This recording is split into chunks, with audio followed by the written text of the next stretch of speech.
오늘은 재미있게도 정말 24절에 얘기하고 있는 것처럼 땅에 아주 작은 보잘것없는 그런 곤충들, 그런 짐승들을 통해서 우리가 이 시간 기도할 기도의 제목을 함께 나누려고 합니다.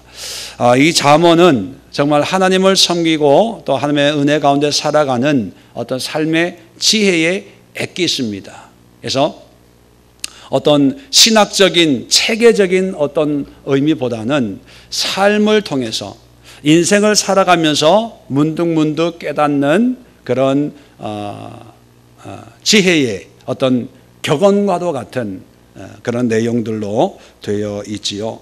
자, 그런데 오늘 본문을 보면 우리가 함께 교독한 것처럼 사람을 통해서 또 믿음의 신앙을 통해서 도전받는 것도 있지만 하나님이 창조하신 이 모든 피조물을 통해서도 하나님을 알고 하나님의 뜻을 깨닫고 우리가 어떻게 살아가야 될까 하는 하나님의 말씀을 우리가 생각해 볼 수가 있다는 것입니다.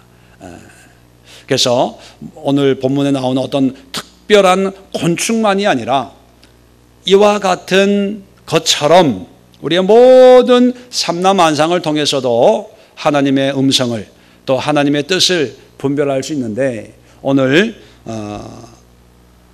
땅에 있는 가장 작고 그런데도 지혜로운 4가지 짐승을 통해서 우리가 오늘 함께 하나님의 뜻을 깨닫고 기도하려고 합니다. 자, 25절에 보니까 첫 번째 나오는 게 개미에 관한 것입니다. 자, 이 개미를 이렇게 소개합니다. 힘이 없는 종류로되 먹을 것을 여름에 준비하는 개미. 자, 이 개미를 통해서 우리가 깨달아야 될 것은 뭐냐면 준비성입니다. 물론 부지런함도 있죠. 근데 오늘 본문을 보면 여름에 준비하는 개미, 준비성입니다.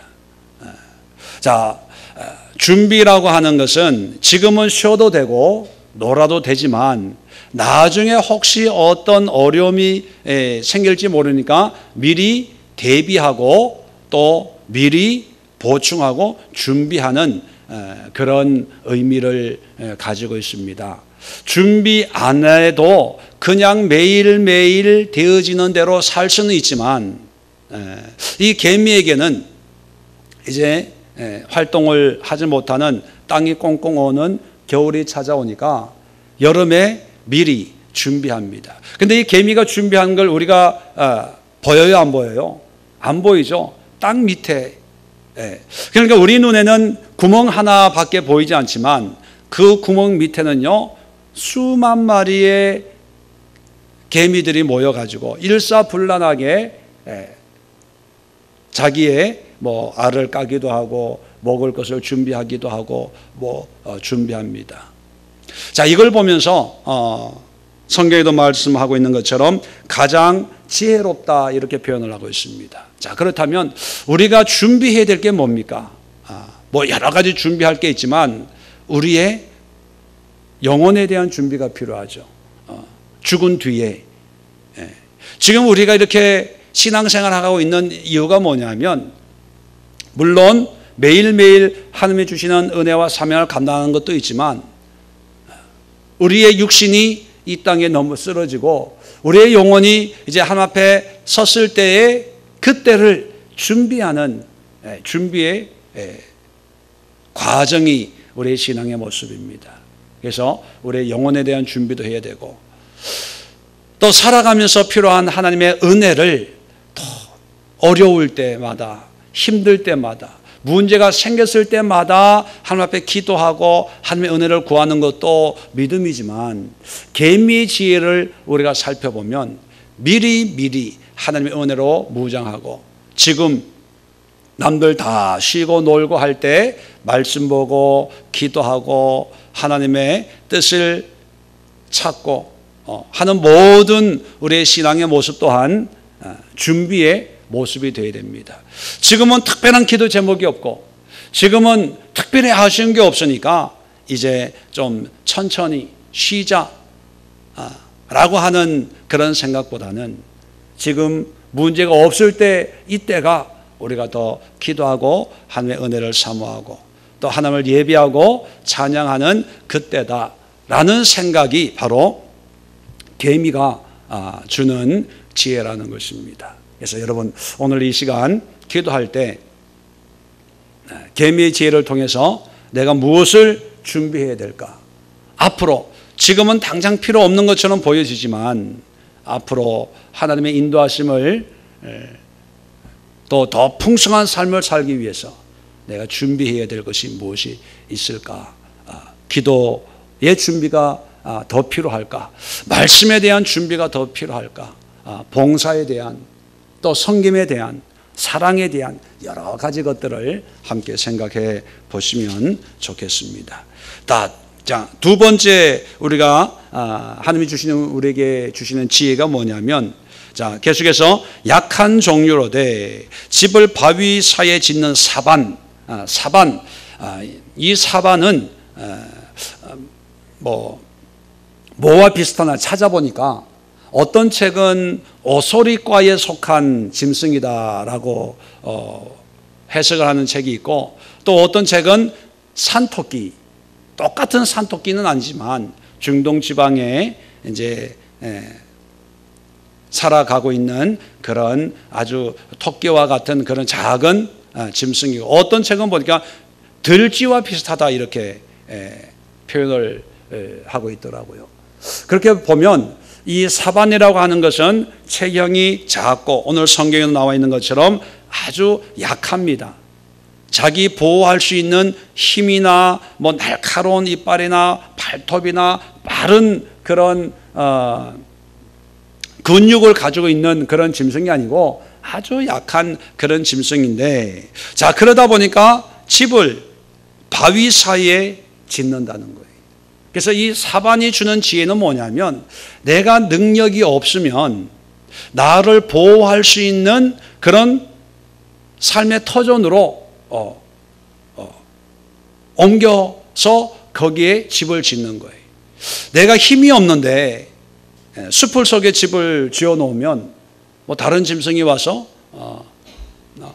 잡아 먹게 되겠죠.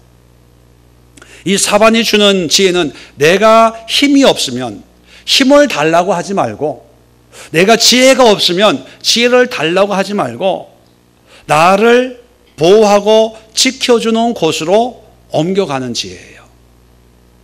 그래서 힘이 없으니까 저기 높은 바위 사이에 집을 지어 놓으면 아마 다른 짐승들이 접근하기가 어려운 그런 상황이 되니까 내 힘으로 나를 지키는 게 아니라 주변 환경을 이용해서 나를 지키는 거예요.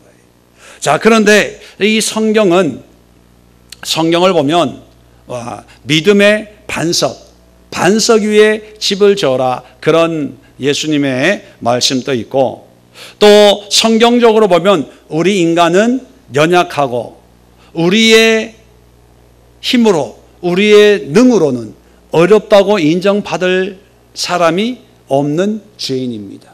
우리 인간의 힘으로는 구원을 이룰 수 있는 존재가 아니에요. 우리의 지혜와 지식으로는 우리의 삶을 하나님의 뜻 가운데 합당한 모습으로 살게 할 능력이 우리에게는 없어요. 어떻게 보면 우리가 다 사방과 같은 그런 존재들이라는 거예요. 힘이 있다고 하지만 지혜가 있다고 하지만 여전히 도토리 키재기하는 자 그렇다면 어떻게 됩니까? 우리의 능력을 의지하지 말고 우리를 지켜주는 곳으로 옮겨가야 되죠. 거기에서 삶의 터전을 만들어야 됩니다. 그럼 우리를 지켜주는 삶의 터전은 어딜까요? 바로 하나님, 예수님이죠. 예수님을 믿는 믿음의 삶이 나를 지켜주고 보호해주고 안전하게 한다고 성경은 말씀을 하고 있습니다. 그래서 이 사반이 주는 교훈은 뭐냐면 내가 약하다고 포기하지 말고 나에게 힘이 없다고 절망하지 말고 나를 지켜주는 곳에 삶의 터전을 열어가는 것입니다. 이것이 우리 신앙적으로는 예수님을 믿는 거죠. 그래서 예수님을 믿는다는 것 그 자체가 이미 지혜입니다. 왜요? 예수님의 은혜로 구원받고 하나님의 긍휼과 자비하심으로 우리가 회복이 되니까. 그래서 사반을 통해서 우리가 깨닫는 지혜를 가지고 기도할 때 내 삶의 터전이 예수 안에 온전히 있는가? 예수님과 함께하는 삶이 되는가? 내 삶의 반석이 바로 예수 그리스도를 믿는 믿음의 반석 위에 내 삶을, 내 신앙을 세워가고 있는가? 한번 점검하면서 기도하는 시간을 가지면 좋겠습니다. 비록 부족하고 연약하고 문제가 많지만 믿음 안에 있으면, 예수 안에 있으면 그나마 하나님의 구원과 은혜와 보호하심을 우리는 기대할 수 있기 때문입니다. 자, 세 번째 우리가 지혜를 깨달아야 될 게 뭐냐면 임금이 없으되 다 때를 지어 날아가는 메뚜기. 자, 세 번째 지혜의 상징은 메뚜기입니다. 이 메뚜기가 의미하는 게 뭐냐면요, 공동체입니다. 공동체. 때를 지어 날아가는 메뚜기. 우리나라는 이렇게 메뚜기가 때를 지어 날아가는 장면을 별로 보질 못하고 메뚜기 하면 구워 먹고 이런 것만 생각을 하는데, 이 중동이나 이집트는요, 옛날에도 고대에도 이 기상이변처럼 메뚜기들을 급속히 증식을 해가지고 이 메뚜기들이 한번 지나가면 쑥대밭이 되는, 옛날에 영화 가운데 돼지라는 영화 어렴풋하게 기억이 나는데요. 메뚜기 떼가 한번 지나가면 이게 어떻게 손을 쓸 수 없는, 그리고 요즘에도 해외 토픽 이런 데 보면 남미나 이런 데 심심찮게 미국이나 이런 데도 이 메뚜기 떼가 출몰을 해가지고 엄청난 피해를 입히는 그런 뉴스가 심심찮게 들려오기도 하죠.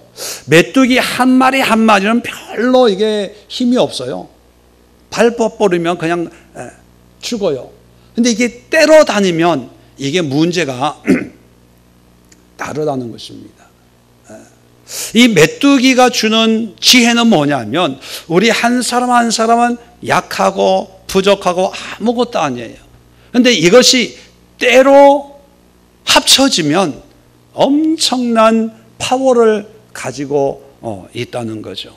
그렇다면 이것을 왜 지혜라고 우리에게 소개해 주냐 하면, 우리의 삶이, 우리의 신앙의 모습이, 하나님을 믿는 우리 한 사람 한 사람의 모습이 각자 개인적인 그런 삶의 모습으로 끝나서는 안 되고, 물론 구원은 개인적인 하나님과의 관계지만 하나님이 주신 사명을 감당할 때는 이것이 공동체가 되어야 된다는 거예요. 그래서 하나님께서 한 민족을 부르시고, 그죠? 그리고 모든 종족과 모든 혈통과 모든 각처에 있는 사람들을 모아서 교회라고 하는 공동체를 만드셨습니다. 공동체라고 하는 것은 나와 또 다른 사람의 모임, 두 사람 이상의 모임을 공동체라고 하죠. 그렇다면 하나님은요, 하나님의 일을 하는 데 있어서 한 사람의 뛰어난 능력자, 한 사람의 지식인, 지혜로운 자를 통해서 하나님의 일을 이루어 가시려고 하는 것이 아니고, 하나님의 기독교 역사 또 구약의 역사를 보면 항상 하나님의 구원의 공동체를 이루고 그 공동체를 통해서 뭔가를 하나님의 뜻을 행하시기를 원하시는 것이 하나님의 뜻입니다. 오늘 우리가 교회를 세워서 교회를 통해 신앙생활하는 그것도요, 뭐냐면 건물이 의미가 있는 것이 아니라 공동체, 메뚜기 떼와 같은 한 사람 한 사람이 믿음으로 모여서 하나님의 일을, 이 시대에 복음을 위해서 쓰임받는 삶을 살기 위해서 교회로 이렇게 모이는 거예요. 자, 그렇다면 믿음의 능력이 나타날 때는 메뚜기 떼와 같은 일사불란한, 임금은 없지만, 뛰어난 지도자는 없지만 한마음 한뜻이 되었을 때 역사가 일어났습니다. 그죠? 이게 믿음의 능력이었습니다. 그렇다면 오늘날 우리의 신앙의 현실의 모습들을 보면 요즘 기독교가 문제가 많다, 교회마다 어렵다, 뭐 이런 얘기를 합니다. 어제도 어떤 장로님을 뵀는데 아들이 장신 신학교 올해 들어갔대요. 들어갔는데 기도 좀 해주세요. 그렇게 말씀을 하더라고요. 그래서 물론 기도해 드려야죠. 그러면서 앞으로 더 목회가 힘들고 사람들의 마음이 더 강박해지고 어려운데 그럴 때일수록 더 기도해야 되고 그런 얘기를 나누었습니다. 자, 그런데요, 오늘날의 신앙의 모습을 오늘 소개하고 있는 메뚜기 떼와 비교해 보면, 자, 큰 교회들이 있어요. TV에도 기독교 채널이 몇 개나 됩니다. 라디오에도 극동방송이 24시간 나와요. 서점에 가면요, 기독교에 관한 책이요, 몇 칸을 꽉꽉 채우고도 남습니다. 그리고 우리 살고 있는 신도시에 보면 건물마다 교회 없는 건물이 별로 없어요. 그리고 이제는 어디 가서 교회 다니는 사람 만나는 게 그렇게 어렵지가 않아요. 자, 그렇다면 오늘날 우리 믿음의 능력, 기독교의 힘이 어느 때보다 강력한 힘을 발휘하는 그런 시대일까요? 우리는 다 알고 있습니다. 그렇지 못하다는 걸요. 왜 그러냐 하면 교회가 없어서도 아니고, 목사님들 학벌이 딸려서도 아니고, 교인들의 어떤 생활 수준이 낮아서도 아니고, 교회 시설이 세상의 어떤 것하고 이렇게 비교해 볼 때 수준이 낮아서도 아니고요, 하나가 안 되기 때문에, 하나가. 그래서요, 마귀의 전략이 뭐냐 하면 예수 안 믿는 거를 막는 게 아니고요, 예수님을 믿지만 하나가 되지 못하게 하는 거예요. 이간질시키는 거예요. 분열시키는 거예요. 얼마 전에도 어떤 분을 또 만났어요. 만났는데 어떤 교회를 다니십니까? 했더니만 교회 이름은 얘기를 안 해요. 그러면서 평신도 교회를 섬기고 있대요. 평신도 교회. 그래서 그게 어떤 교회냐 물어보니까 직장에서, 자기가 운영하고 있는 직장에서 직원들하고 같이 신앙생활, 예배드리고 신앙생활하는 거예요. 또 요즘에 가나안 성도라는 얘기 많이 들어보셨죠? 가나안 성도가 어떤 성도입니까? 거꾸로 하면 안 나가. 교회 상처받아서 안 나가고 혼자 집에서 예배 드려요. 자, 그럴 때 우리는 참 믿음이 좋다. 혼자서라도 예배 드리고. 또 교회는 크지만요, 그 큰 교회가 언제 채워지냐? 주일날 딱 한 번, 오전에만 딱 한 번 채워집니다. 일반적으로 교회를 보면. 주중에는 텅텅 비어요. 자, 주일날만 보면요, 막 앉을 자리가 없는 이런 교회의 모습을 보면서 야, 참 교회 부흥됐다라고 하지만, 여러분, 영적으로 보면요, 가나안 성도, 평신도 교회, 주중 예배가 비어지는 것, 이게 뭐냐면 메뚜기와는 전혀 다른 방향으로 흘러간다는 거예요. 하나가 안 돼요. 자, 큰 교회를 이루어도요, 거기에 성도들의 마음이 하나가 안 돼요. 다 뿔뿔입니다. 또 제가 아는 어떤 교회에서 있었던 이야기입니다. 아주 오래된 교회예요. 한 600명 정도 성도가 되는데, 여름 성경학교 여름 행사를 하는데 요즘에 주방 봉사하는데 봉사자가 없대요. 힘들어서 안 하는 거야. 옛날은 거의 다 봉사자들에 의해서 행사가 다 치러졌잖아요. 근데 요즘에 다 바쁘고 힘든 일 안 하려고 그러고 주방에 안 들어가려고 하니까 이게 일이 안 되는 거예요. 그래서 외부에서 왜 인력을 사고 또 그 다음에 이제 기계를 사는데 뭐 그런 기계가 있대요. 양파를 넣으면 양파채가 쫙 하고 파를 넣으면 파채가 다 썰려지고 뭐 당근 넣으면 당근 사이즈로 이렇게 탁탁탁탁 하고 뭐 카레 한다 그러면 감자 넣고 뭐 하면 알아서 그 사이즈 뭐 하는 게 그게 하면 4,500만 원 한대요. 그 기계가. 그래서 힘드니까 요즘에 기계가 일을 한다고 기계를 사달라고 했더니만 한쪽에서는 사자는 사람들이 있고 한쪽에서는 그거 뭐 하냐 지금까지도 봉사로 했는데 돌아가면서 하면 되지 그 몇백만 원짜리를 사가지고 그러면 더 봉사 안 한다고. 각자의 일리는 있어요. 문제는 뭐냐면 하나가 안 되게 만드는 거예요. 교회 문제를 보면 물론 비례나 이런 것도 있겠지만 일반적으로 보면요 다 일리가 있어요. 주장하고 얘기하는 거 보면 이쪽 얘기 들으면 이쪽 얘기가 맞고 저쪽 얘기 들으면 저쪽 얘기가 맞아요. 그러면 어느 사람 손을 들어줘야 되냐 참 어려운 고민이 있죠. 그런데요 이 사람 손을 들어주나 저 사람 손을 들어주나 큰 차이가 없어요.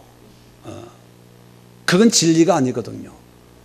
그런데 이 마귀가요 이 시대는 진리로 우리를 힘들게 하는 게 아니고 교회를 흔든 게 아니고요 비진리적인 것으로 마음을 갈라놔요.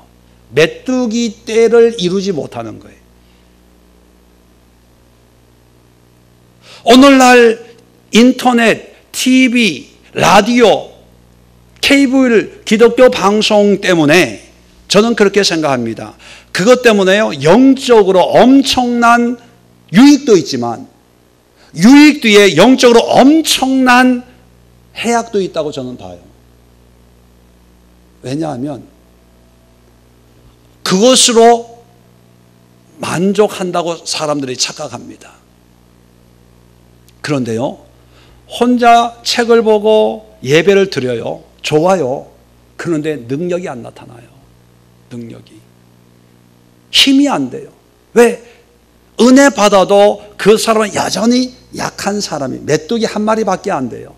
이런 메뚜기들이 모여서 메뚜기 떼를 이룰 때 하나님의 역사가 일어나거든요. 그런데 오늘날 우리 환경을 보면 매스컴이나 인터넷이나 이런 걸 보면 교회도 보면요 메뚜기 떼를 만드는 것이 아니고 메뚜기를 만들어요. 메뚜기 한 마리 한 마리를 먹여요. 살찌워 가지고 그냥 날려보내요. 집으로. 때가 안 되니까 메뚜기들이 지나가도요 흔적도 안 남아. 그냥 언제 왔다 갔는지 표시도 안 나요. 교회가 하나 세워져도 주변에 변화가 안 일어난다니까요. 내가 예수 믿어도 우리 가정에 변화가 안 일어나요. 단지 바뀌어진 건 주일날 교회 가는 것밖에 없고 삶이 안 바뀌는 거예요. 여러분 한번 생각해. 이 시대에 우리가 깨달아야 될 지혜는 내 마음에 맞고 안 맞고가 아니라 우리가 한 마음 한 뜻 한 믿음이 돼야 되는 거예요. 이제 수요 기도회 때 우리가 고린도전서를 이제 공부하게 되겠는데요. 이 고린도전서를 통해서 바울이 피를 토하면서 얘기하는 게 뭐냐면 하나됨이. 오늘 말씀으로 비유하면요 메뚜기 떼가 되라는 거예요. 메뚜기가 되지 말고 다 교회 안은 자기가 좋은 메뚜기래요. 자기를 따르면 먹을 곳이 많은 그런 초원을 갈 수가 있다고 다 얘기합니다. 다 다 저마다 자기 생각을 얘기해요. 이건 이래야 되고 저건 저래야 되고 내 경험상 이건 이렇게 해야 되고 저건 저렇게 해야 되고 다 맞아요. 그 경험이 오를 수 있고 그 생각이 오를 수 있어요. 그런데 중요한 것은요, 그 생각을 고집스럽게 관철시키는 것이 믿음의 지혜고 믿음의 결단이 아니고요, 그런 걸 알고 있지만 하나님의 뜻을 이루기 위해서 한 마음을 만들어가는 것이 그게 지혜라는 거예요. 그러기 위해서는요, 내 생각을 때로는 내려놓을 때가 있어요. 내가 가는 길이 정확한데, 그런데 하나가 되어주기 위해서 갔다가 돌아올 걸 뻔히 알지만 같이 따라가 주는 거예요. 이런 신앙이 필요한 시대가 바로 지금이라는 거예요. 다 똑똑해요, 요즘에는. 왜요? 다 각자 자기가 받은 은혜가 있거든. TV를 통해서, 책을 통해서, 어떤 목사님을 통해서, 방송을 통해서, 어떤 교회를 통해서, 어떤 믿음의 사람을 통해서, 권사님을 통해서, 원장님을 통해서, 어떤 믿음의 선배를 통해서 다 똑똑해요. 다 똑똑해. 저는 이것이 마귀의 또 다른 술책이라고 저는 봅니다. 너무 똑똑해지는 것, 너무 학벌이 높아지는 것, 너무 대단해지는 것, 너무 커지는 것, 너무 유명해지는 것, 너무 영향력이 많아지는 것. 저는 이게 다 마귀의 또 다른 보이지 않는 술책이라고 저는 생각합니다. 왜요? 그렇게 해야 하나가 안 되게 하기 때문이거든요. 우리는요, 메뚜기 떼가 돼야 됩니다. 이게 지혜예요. 그래서 처음에는 은혜를 받지만 그 은혜의 열매는 뭔지 아세요? 나를 내려놓고 하나가 되는데 동참하는 거예요. 하나가 되는데. 오늘날 교회는 건물은 크지만 하나가 안 돼. 다 자기 생각이 있어요. 그래서 저는 이런 개인적으로 하나가 안 되는 믿음은 다 교만이다. 동참하지 않은 믿음은 다 교만이고 자만이다. 하나님 앞에서 그렇게 봅니다. 왜? 성령은 하나 되게 하는 거군요. 하나님도 하나요? 성령도 하나요? 예수님도 하나요? 은사도 하나요? 그래서 우리 신앙에서 가장 중요한 요소 중에 하나가 바로 하나됨이. 그래서 오늘 기도하면서 여러분의 마음에 뭐 구역이든 가정이든 교회든 어떤 봉사의 직분이든 현상이 아니라 정말 내가 하나됨을 위해서 얼마나만큼 수고하고 노력하고, 우리가 예수의 교회를 섬기면서 성도들과 하나됨을 위해서 내가 얼마나 노력하고 애를 쓰고 있는가. 내 생각, 내 주관, 내 방법을 외치는 것이 아니라, 그래, 따라가 주자, 맞춰주자, 한번 해주자. 내가 볼 때는 아닌 것 같은데 그래도 뭐 다들 원하니까 한번, 이런 마음이 나에게 있는가. 이 메뚜기 떼를 생각하면서 한번 기도할 수 있기를 바랍니다.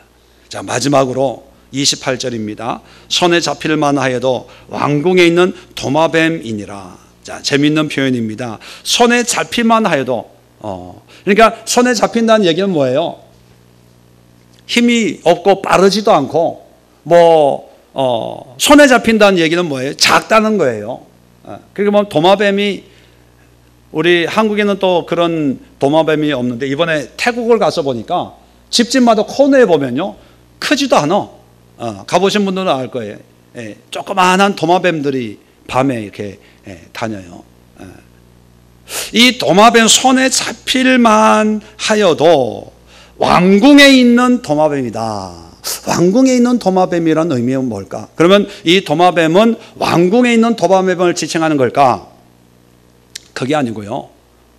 이 도마뱀들은 뭐냐 하면 어떤 집에나 가더라도 자기 집처럼 편안하게 붙어 있는 거예요. 도마뱀이 집에 갈 때, 어느 집에 들어갈 때 주인한테 들어가도 돼요? 물어보고 가는 도마뱀이 있어요? 없어요. 내가 가고 싶으면 확 기어가지고 벽에 착 붙어 있는 거죠. 그리고 잡으려고 그래도 도망도 안 가요. 요리 피하고 저리 피하고. 그건 뭐냐면 왕궁에 있는 도마뱀이라는 얘기는 내 것이 아니어도 내 집처럼 내 왕궁처럼 그렇게 누린다는 거예요. 도마뱀이 왕궁에 들어갈 자격은 없죠. 근데 도마뱀은요, 왕궁도 자기 집처럼 마음대로 돌아다녀요. 능력이 없고 힘이 없고 뭐 하지만 누린다는 거예요. 자, 이것이 어떤 신앙의 의미냐 하면, 여러분, 우리는 항상 자신을 보면서 열등감, 자괴감, 낮은 자존감, 나는 못해, 안 해, 안 돼, 뭐 이런 생각을 가진다든지, 반대로 내가 좀 있다고 큰 소리치고 뭐 자랑하고 뭐 이러는 그런 성향들이 있죠. 자, 그런 모습들을 보면서 지혜가 뭐냐면, 비록 없더라도, 약하더라도 하나님이 모든 것을 세워주시고 허락해 주었다면 그것을 내 것처럼 그냥 편안하게 누리는 것이 바로 지혜라는 거예요. 도마뱀은 왕궁을 지을 때 노력 봉사를 한 적이 없어요. 교회를 지을 때 건축 헌금 한 적도 없어요. 그런데 초대도 안 했는데 와서 그냥 붙어 살아요. 자기 집처럼. 뭡니까? 하나님이 주신 거를 우리는 기쁨과 감사함으로 누릴 수 있어야 된다는 거예요. 좋은 집을 주실 때만 누리는 것이 아니라 초가집에 가도 도마뱀은 누려요. 좋은 집에 가도 누려요. 그리고 그것이 내 거라고는 생각을 안 해요. 그죠? 이 도마뱀의 의미를 성경에서 말하고 있는 용어로 표현하면 뭐와 비슷하냐면 나그네라는 표현이에요. 나그네. 나그네들은 그냥 누리잖아요. 강을 보면서 누리고 산을 보면서 누리고, 가다가 비가 떨어져요. 그러면 불평하잖아요. 그런데도 남의 집 처마 밑에서도 비 떨어지는 거 보면서 누려요. 나그네는. 여러분, 캠핑을 가본 적이 있으신가 모르겠는데, 여행을 하다 보면 어려움이 생기면 오히려 그것이 추억이 돼요. 나중에 10년, 20년 뒤에도 기억에 되살아나는 그런 아름다운 기억이 되는 거죠. 왜요? 나그네의 생활을 했으니까. 그런데 나그네가 아니고 내 삶에 어느 날 갑자기 자고 있는데 천정이 무너져가 비가 떨어진다든지, 우리 삶에 내 것이고 내가 누려야 되고 내가 해야 되고 하는 나의 것이라고 하는 것에 어떤 문제가 생길 때는 우리는 추억이 아니고 그것을 뭐라고 얘기합니까? 고생이다, 그렇게 얘기를 하죠. 그런데 똑같은 일인데도 누구에게는 고생인 반면에 누구에게는 추억이 될 수 있습니다.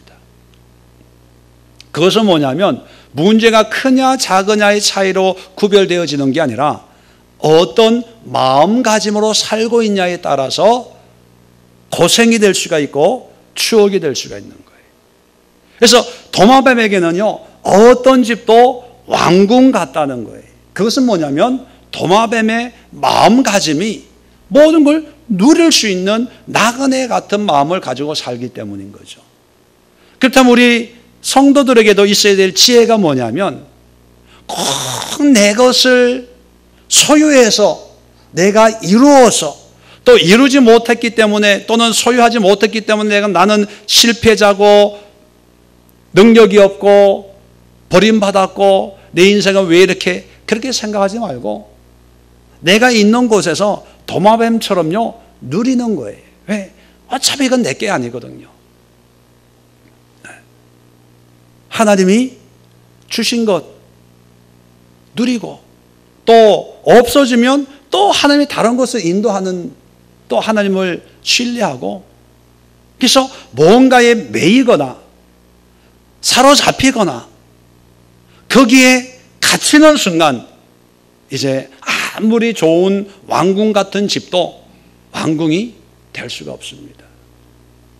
또 얼마 전에 어떤 분을 만나진 않고 얘기는 들었는데요. 삼성전자 전무예요.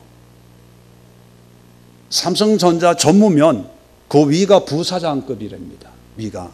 그러면 연봉이 한 수십억 돼요. 수십억.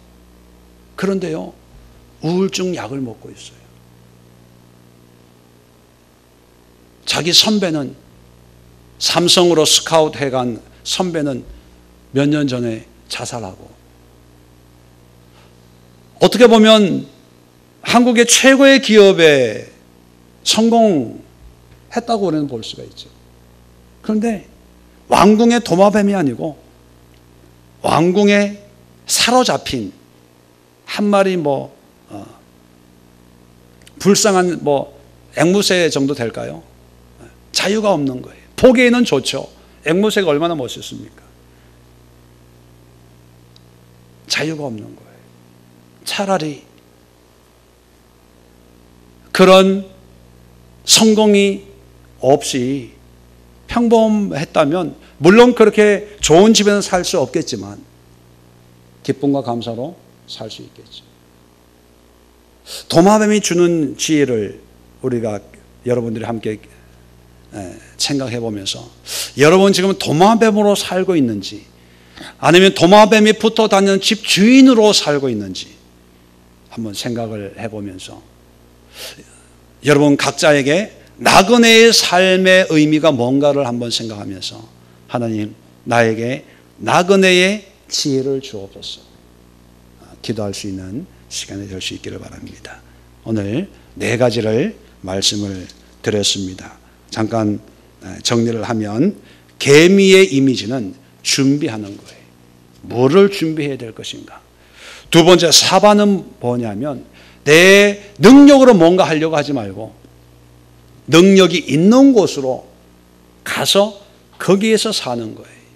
바로 하나님 안에, 예수 안에, 믿음의 반석 안에 내 인생을 세우는 것.